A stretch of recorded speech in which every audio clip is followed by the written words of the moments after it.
ధ్వంసమైతే ఎంత కష్టం, బతుకులు విధ్వంసమైతే ఎంత కష్టం, వ్యవసాయం లేకపోతే ఎంత కష్టం, ఏ సాయం అందకుంటే ఎంత కష్టం, పర్యావరణం దెబ్బతింటే ఎంత కష్టం, పరిష్కారం లేకపోతే ఎంత కష్టం.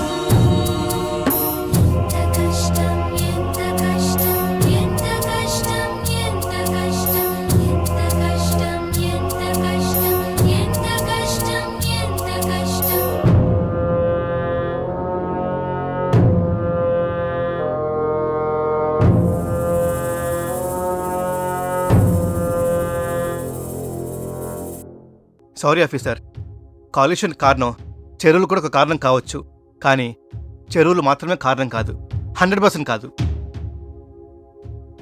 ఎన్నో ఏళ్ల నుంచి ఇండస్ట్రీస్ నుంచి ఈ సరస్సులోకి వచ్చి పొల్యూషన్కి ఒక్క సొల్యూషన్ ఆలోచించలేకపోయారు.